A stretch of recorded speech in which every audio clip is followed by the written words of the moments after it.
पुण्य गौतम जहाँ हुन्छ त्यहाँ सत्य न्याय इन्साफ हुन्छ। देशको पक्षमा, जनताको पक्षमा, विकासको पक्षमा, समृद्धिको पक्षमा। मान्छेले के पनि आरोप लगाउँछन् भने पुण्य गौतम PhD स्कलर, पुण्य गौतम चाहिँ धेरै पढेर पनि अब यो के भन्दै हिँड्छ अथवा धेरै पढेर बहुलाए पनि भन्छन् नि। Mind your language. यो वाक्य हटाउनुहोस्। नाइ मलाई त्यही केटी चाहिन्छ सही। अब प्रकाश पौडेलले गीत गाए जस्तो क्यामेरा चाहियो, क्यामेरा चाहियो, क्यामेरा बिना मरिहत्ते नाइ। झुक्दै नझुक्ने नेपालको छोरो। म तपाईँलाई कडा चेतावनी दिन्छु। हजुरहरू हाम्रो च्यानललाई पहिलोचोटि हेर्दै हुनुहुन्छ भने च्यानललाई सब्स्क्राइब गरिदिनुहोस् र साइडको घन्टीलाई बजाइदिनु होला ताकि नयाँ भिडियोहरू सबैभन्दा पहिले तपाईँसँग पुगोस्। आदरणीय दर्शक महानुभावहरू नमस्कार। तपाईँ विभिन्न मिडियाबाट हामीलाई हेरिरहनु भएको छ। आज हामीसँग पुण्य गौतमजी हुनुहुन्छ। उहाँसँग आज हामी यो पछिल्लो समय झन्डा विवाद अलिकति चुलिएको अवस्था छ। हामी त्यसकै फेरिमा रहेर यहाँ उहाँसँग कुराकानी गर्न लागिरहेका छौँ। अन्त्यसम्म हामीसँग रहनको लागि म यहाँ अनुरोध गर्न चाहन्छु र म उहाँलाई स्वागत गर्छु। स्वागत छ पुण्यजी। हजुर, धेरै धेरै धन्यवाद, नमस्कार। अब दिनहरू कसरी बितिरहेको छ? अहिले अब यो निषेध ताग्नेको समय छ होइन?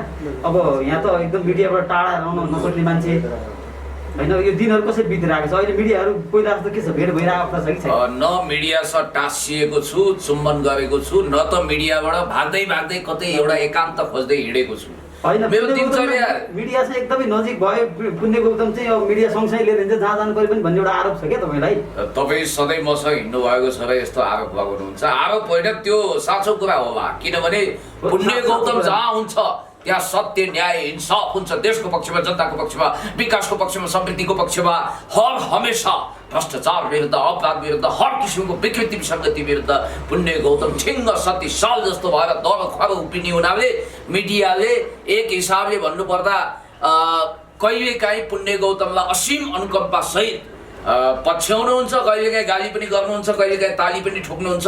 उहाँहरूको आफ्नो कुरा हो। र अर्को कुरा म तपाईँलाई भन्न चाहन्छु, तपाईँको दिनचर्या कसरी बित्दैछ भन्नुहुन्छ गाठे, मेरो दिनचर्या त्यसरी नै बित्दैछ जसरी तपाईँको पनि दिनचर्या बित्दैछ। निषेधाज्ञा छ, लकडाउन छ। तपाईँ क्यामेराको फ्रेममा एकदम धेरै देखिनुहुन्छ। हाम्रो भन्दा अलिक फरक छ। हामी त पर्दा पछाडि छौँ यहाँ। तपाईँ किन देखाउनुहुन्छ त? देखाउनुहुन्छ अनि देखिन्छु। मैले क्यामेराको फ्रेम चाहियो मलाई भन्दै उफ्रेर ताफ्री गरेर नाइ मलाई त्यही केटी चाहिन्छ सही। अब प्रकाश पौडेलले गीत गाए जस्तो क्यामेरा चाहियो, क्यामेरा चाहियो, क्यामेरा बिना मरिहत्ते नाइ।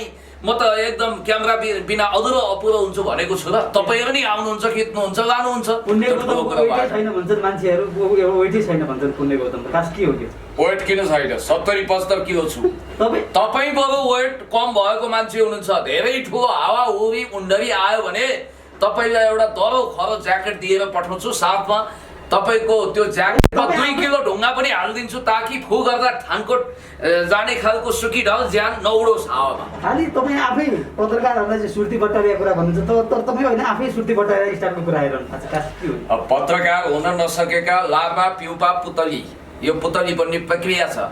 पत्रकार हुनको लागि सपना देखेको हुन नसकेका कतिपय क्यामेराम्यानहरू जो युट्युबर कम ज्यादा क्यामेराम्यान हुनुहुन्छ, म क्यामेराम्यानलाई सेल्युट गर्छु। फेरि तर आफूलाई सुपर पत्रकार सम्झनेहरूले कहिलेकाहीँ मलाई यस खालका माया गरेर आरोप लगाइदिनुहुन्छ। म उहाँहरूलाई धन्यवाद दिन चाहन्छु। क्यामेराम्यान आफ्नो थान्कोमा महान भएर बस्नु र युट्युबर साथी, सोसियल मिडिया कर्मी साथीहरू आफ्नो ठाउँमा बस्नु, म उहाँहरूलाई सेल्युट गर्छु। अनि के आरोप लगाउनु भयो अरे तपाईँले? सुर्ती बटारिया कुरा गर्नुहुन्छ भने आरोप भयो। सुर्ती बटारिया जस्तो टिमुरिया एकदम टेढो मेढो अत्यन्तै डेप्लो खालको प्रश्न तपाईँले गर्नुभएको छ। उत्तर पनि मेरो जस्तामा तस्तै ढेँडामा निस्दै टाइपको हुन्छ। तपाईँ जस्तो प्रश्न गर्नुहुन्छ त्यस्तै जवाब दिन्छु, टिट फर ट्याट।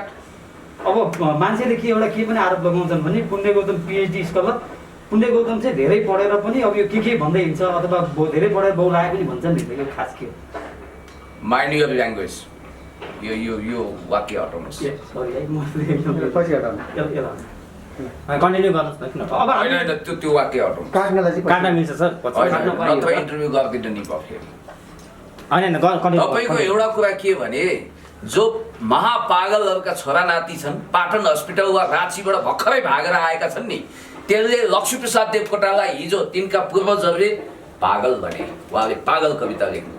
तिनीहरूले सुकरातलाई पनि त्यसै भने, बुद्धलाई पनि त्यसै भने, जननेता कमरेड मदन भण्डारीदेखि अहिले सामान्य प्रधानमन्त्रीज्यूलाई पनि त्यही भन्दैछन्। र त्यो आरोप हामीले लगाएको सुपर ट्यालेन्ट मान्छेलाई त्यसो भनिँदो रहेछ। त्यसकारण यो अंश म तपाईँलाई कडा चेतावनी दिन्छु।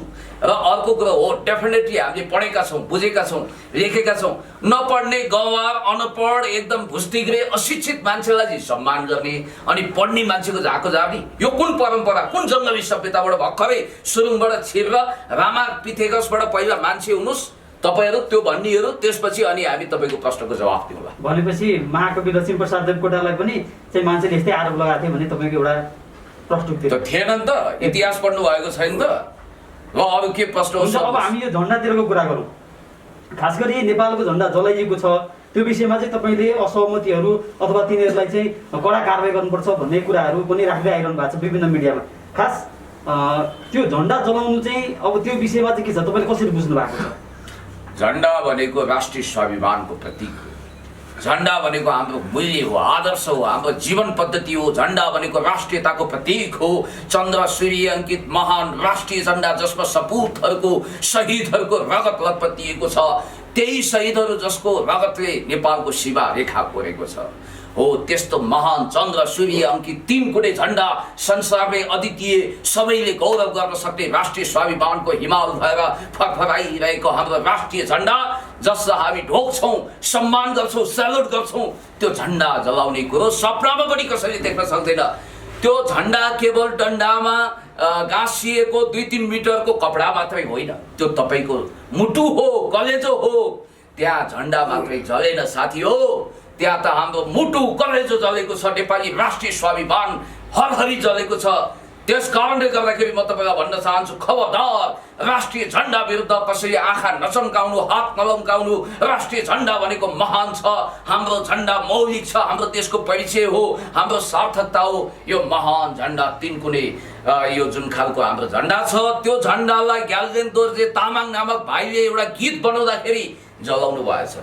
अनि गोपाल गुरुङ भन्ने भारतमा जन्मिएर नेपाली मूलको त हो, नेपाली भाषी हो, नेपाली संस्कृति मान्छु भन्ने त हो, तिनै गोपाल गुरुङ जो भारतबाट अब लखटिए अथवा कसरी नेपाल आए थाहा छैन, र उनले नेपालमा बाहुन क्षेत्री भनेका शरणार्थी हुन्, यिनीहरूलाई गुटुटु लखट्नुपर्छ, हुरुरु लखट्नुपर्छ, फिलिली खेद्नुपर्छ, भ्याकुर लखटे जस्तो पाडो खेदाई गर्नुपर्छ भनेर उनले भनेका रहेछन्। त्यही कुख्यात भिडियो हेरेर ग्याल्जेन दोर्जे तामाङको टिमले एउटा गीत बनाउँछ, टाइपको एउटा र्याप हानेको छ त्यहाँ, र त्यो र्यापमा आदिवासी जनजाति भनिएको छैन, मंगोल मूलवासीहरूले सबैलाई लखट्नुपर्छ भनेर भनिएको छ।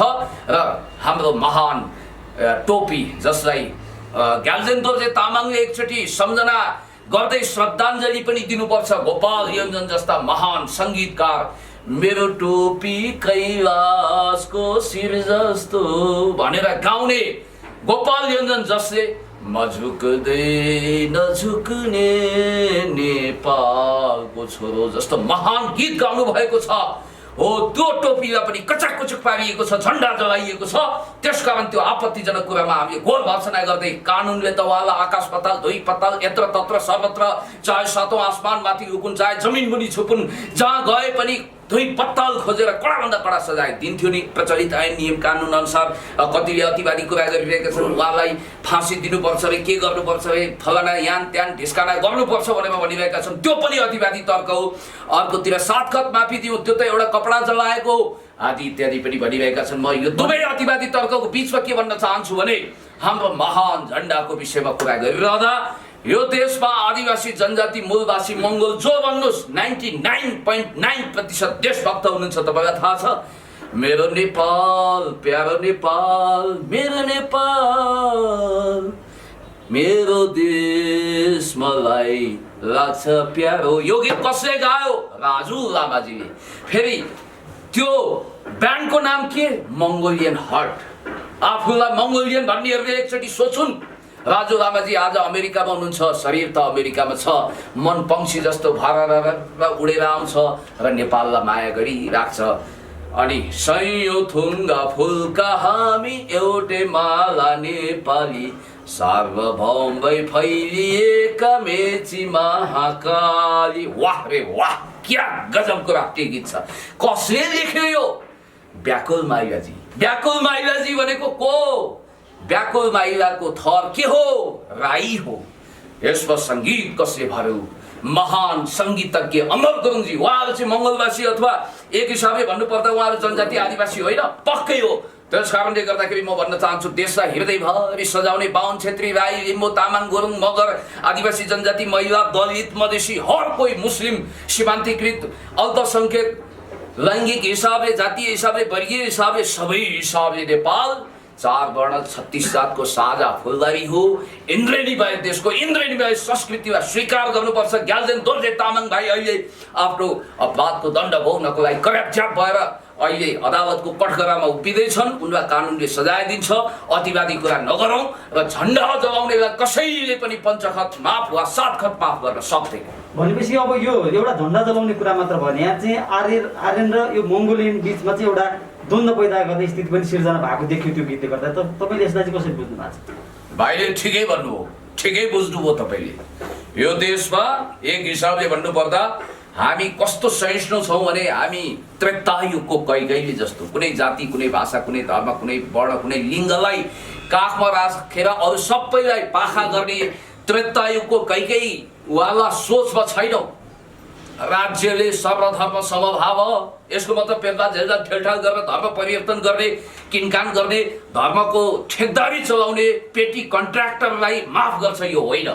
जो जबरजस्ती पैसामा किनिएर धर्म परिवर्तन गर्नु हुँदैन भन्ने पक्षमा हामी छौँ। तर एउटा कुरा के छ भने नेपाल धार्मिक जातीय सबै हिसाबले सहिष्णु देश हो र हामी भन्न चाहन्छौँ सर्वधर्म समभाव भनेको के? सबै धर्मलाई समभाव राख्ने भनेको। यसको मतलब कसैले काखा कसैले पाखा गर्ने त्यो सौतेलो व्यवहार यहाँ हुनै सक्दैन, कैकैको जस्तो सौतेलो व्यवहार। यो भन्नुको मतलब के? धर्मनिरपेक्ष सेकुलर कन्ट्री नेपाल हो र सबै जाति, भाषा, धर्म, लिङ्ग, वर्णलाई समावेशी लोकतन्त्र अन्तर्गत कोटै छुट्याएर लोकसेवादेखि संसदसम्म हरेक निकायमा अहिले तपाईँले हेर्नुहुन्छ त्यहाँ विशेष खालको प्रतिनिधित्वको व्यवस्था गरेको छ। त्यस्तो व्यवस्था अमेरिकामा पनि छैन, युरोपमा पनि छैन, कतिपय प्रजातान्त्रिक देशमा छैन। अमेरिकामा हिलरी क्लिन्टन जस्तो पर्फेक्ट विदेश मन्त्री राष्ट्रपति पद किन जितिनन्? किनभने उनको एउटै दोष थियो, एउटै भुल थियो कि उनी महिला भएर जन्मिन्। अमेरिकामा महिला भएकै हुनाले उनले हारिन् र हरफन मौला बिन्दास एकदम सन्की टाइपका विवादास्पद, रङ्गीन मिजाजका, रङ्गिला टाइपका, एकदमै स्वच्छन्द टाइपका, बाणीमा नियन्त्रण नभएका डोनाल्ड ट्रम्प जस्तो एउटा अस्थिर दम्भी मान्छे त्यहाँको राष्ट्रपति भए। यो कुरा तपाईँलाई थाहा छ। त्यस कारणले हाम्रो संविधानले त कन्स्टिट्युसनले 33% कोटा महिलाको लागि इन्स्योर गरेको छ र भोलि 50% पनि हुन सक्छ। आदि आकाश ढाकेको कुन देशको संविधानमा यस्तो प्रावधान छ मलाई देखाउनुहोस्। आदिवासी, दलित, जनजाति आदि इत्यादिलाई सबैभन्दा बढी सिट दिएको, रिजर्भेसन गरेको, उनीहरूको मुक्ति र उत्थानको निम्ति काम गरेको संविधान भनेको हाम्रै संविधान हो। एकाध घटना त्यस्तो घटेको होला, तर स्पष्ट रूपमा म तपाईँलाई भन्न चाहन्छु, प्रष्टि हुनुहोस् कि यो झन्डाको मामिलामा पनि यहाँ हेर्नुहोस् एक खालको घृणित तुच्छ पोलिटिक्स चलिरहेको छ। तपाईँले ख्याल गर्नुपर्छ। त्यो पोलिटिक्स भनेको के हो भने झन्डा तेर्साएर। अब अर्को कुरा के छ भने तपाईँले मिठाई खाने कि कुटाई खाने त्यो तपाईँको बाणीमा निर्भर गर्छ क्या।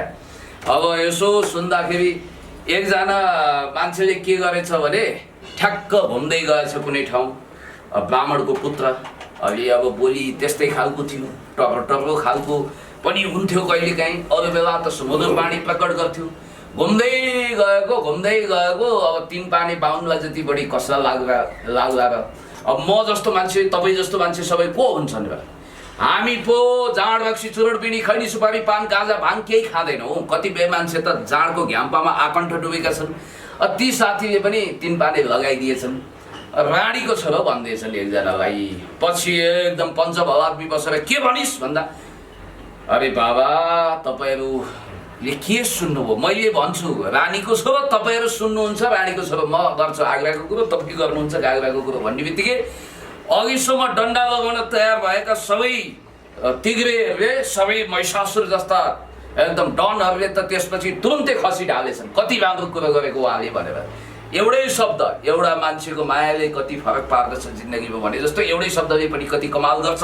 त्यसकारण त्यो भाइले जसरी झन्डा जलाउनु भयो त्यो कलाकारिता मात्रै थिएन। म अलिकति स्पष्ट, भाइ मात्र होइन त्यहाँ अरू पनि छन्, अरूलाई कानुनका भाइ, दिदी, बहिनी, साथीभाइ जो छन् हर कोही कानुनको कठघरामा उभिनुपर्छ।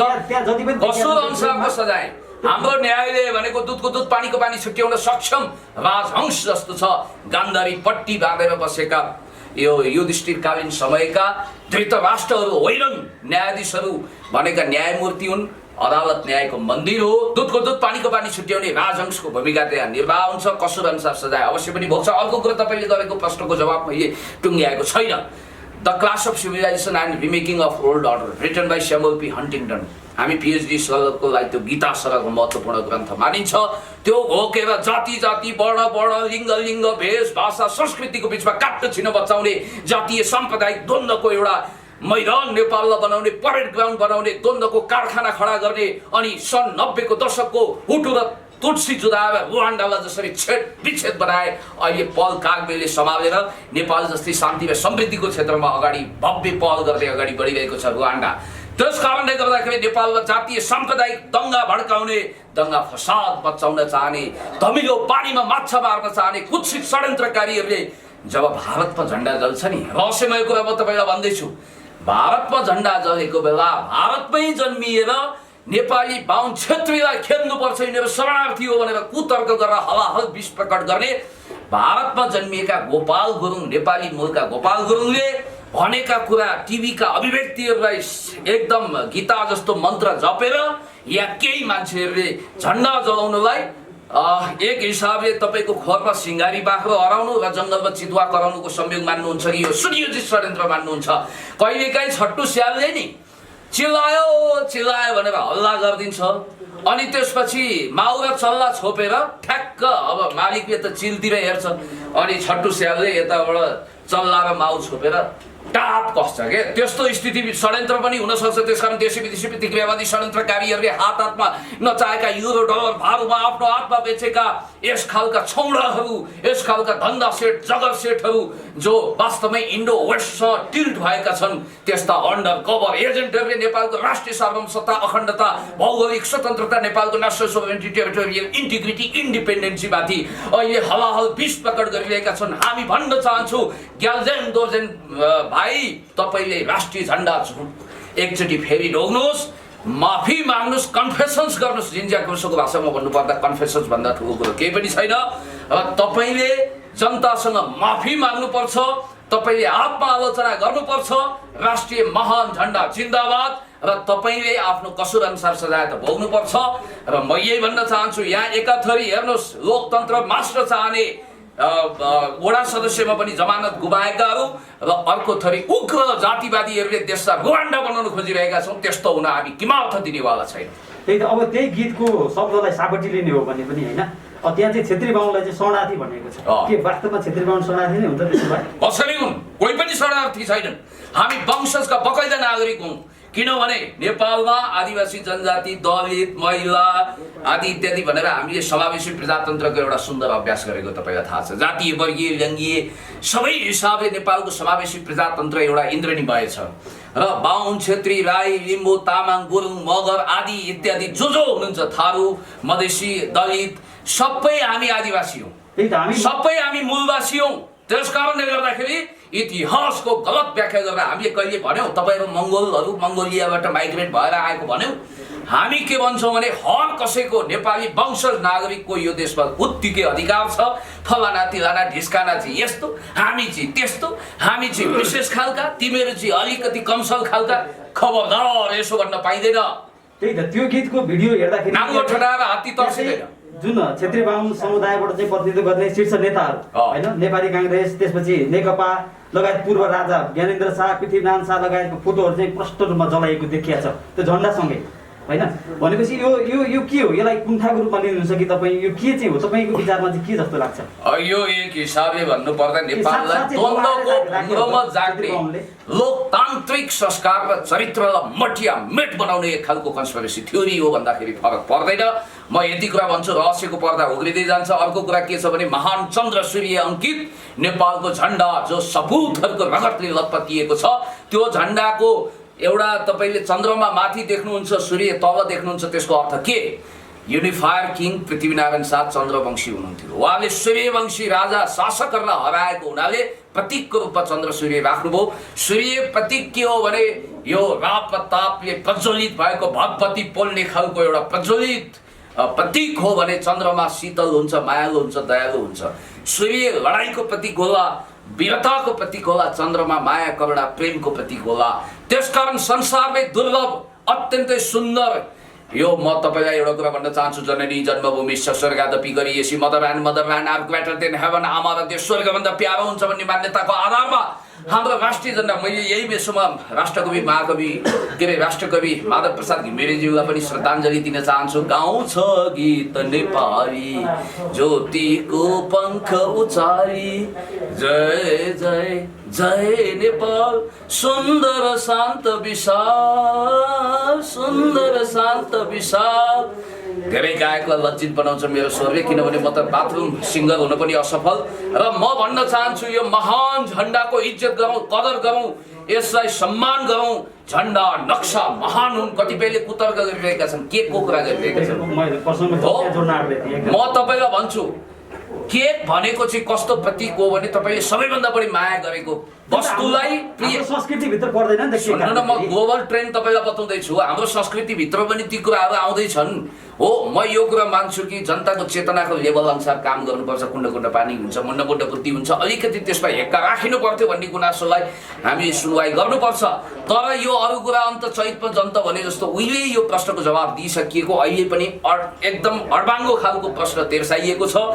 केकमा जस्तो भ्लादिमिर पुटिनले पनि रुसको झन्डा राखेर, रुसको नक्सा राखेर केक काटेका छन्। यसबारे तपाईँ के भन्नुहुन्छ? संसारको सबभन्दा अल टाइम बेस्ट लेजेन्डरी नेताको रूपमा चिनिनुहुन्छ Narendra Modi, Barack Obama, Donald ट्रम्पदेखि लिएर प्रेसिडेन्ट सीले पनि त्यसै गर्नुभएको छ। यसको मतलब यो बुझ्नुपर्छ कि केकमा तपाईँले सबैभन्दा केकमा कसैले आफ्नो तस्बिर राख्छन् अनि आफैलाई काटेको हो त, आफ्नो प्यारी प्रेयसीको तस्बिर राख्छन् अनि प्रेयसीलाई टुक्रा टुक्रा बनाएको हो त। यस्ता फजु लन्जु फन्जु कुराको पछाडि नलाग्नुहोस्, सच्चाइमा जानुहोस्। झन्डा जलाउनु एउटा पाप हो, अपराध हो, त्यो अनुसार सजाय भोग्नुपर्छ। त्यस्तो झन्डा जलाउने टिममा जति सहभागी छ प्रत्यक्ष अप्रत्यक्ष तिनीहरू सबैलाई कारबाही हुनुपर्छ भन्ने चाहिँ तपाईँको धारणा? मैले भने पनि नभने पनि राज्यले गरिहाल्छ, राज्यले आफ्नो काम गर्छ, कानुनले आफ्नो काम गर्छ। त्यसकारणले गर्दाखेरि काँक्रो चोरलाई मुड्की शास्ति भने जस्तो सजायको प्रकृति कति हुने, ठुलो अपराधको ठुलै सजाय हुन्छ, सानो अपराधको सानै सजाय हुन्छ। राज्यले न्यायालयले यसलाई लड्तल मान्दैन। त्यसकारण कानुन बमोजिम, ऐन नियम बमोजिम कारबाही अवश्य पनि हुन्छ।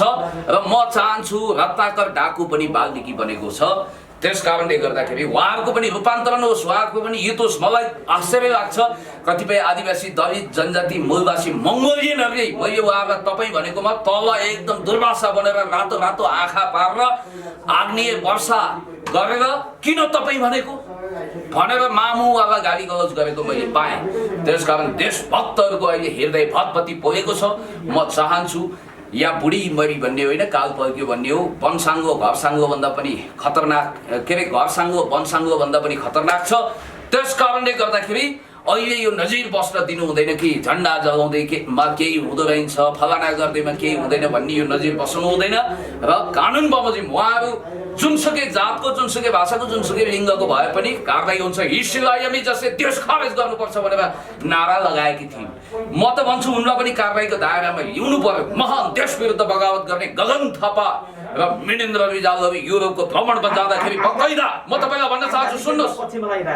आङ्काजी शेर्पा पनि पक्षमा लागिरहेछ। एकछिन म तपाईँलाई भन्छु कुन काजी कहाँ हुनुहुन्छ, काजीहरूको उडान कता कता छ। आङकाजी तपाईँले आङकाजी उता पाँच थरको आङकाजी लिम्बूको कुरा गर्नु हो कि अथवा हेटौडाको आङकाजी लामाको कुरा गर्नु हो कि कसको कुरा गर्नु? एमाले हुँदाखेरिको, एमाले छोडेर जानुभयो कि एमालेको पूर्व नेता कुरा गरिरहेछ? नेता हो कि कार्यकर्ता हो? म एकजना आङकाजी शेर्पाजीलाई चाहिँ चिन्छु, अरू धेरै आङकाजीको विषयमा थाहा छैन। आङकाजीजीको अभिव्यक्तिको जिम्मेवारी उहाँले लिनु होला, उहाँको विषयमा उहाँसँगै प्रश्न सोध्नुहोस्। अर्को कुरा म तपाईँलाई भन्न चाहन्छु, गगन थापा जसले नेपालको राष्ट्रिय झन्डालाई टेबलमा राखेर रक्सी र मासु खाएको अहिले पनि तस्बिर सामाजिक सञ्जालमा तपाईँले देख्नुहुन्छ। उहाँमाथि पनि कारबाहीको प्रक्रिया अगाडि बढोस्, म यही भन्न चाहन्छु। हस्, समय र सम्वादको लागि यहाँलाई धेरै धेरै धन्यवाद। तपाईँलाई पनि धेरै धेरै धन्यवाद। यो चाँजो पाँजो मिलाउनु हो, तपाईँलाई धन्यवाद दिन चाहन्छु। र म यही भन्न चाहन्छु, आइन्दा तपाईँको वेट छैन नभन्नु होला। म 70-75 किलोको रातो पिरो बलियो बाङ्गो दरो खरो मान्छे हो। बरु तपाईँ यति पिलन्दारे हुनुहुन्छ, यति शिशुपाल हुनुहुन्छ, यति सुकीटाट हुनुहुन्छ कि तपाईँलाई म एउटा ठुलो ठुलो खल्ती भएको ज्याकेट पठाइदिन्छु, जहाँ दुईतिर 1-1 किलोको ढुङ्गा राख्नुहोस्, चैतको हावाबाट बस्नुहोस्, नभए फु गर्दा थानकोट पुग्नुहुन्छ, होलीले उडाउला, बस्नुहोस्। हस्, धन्यवाद।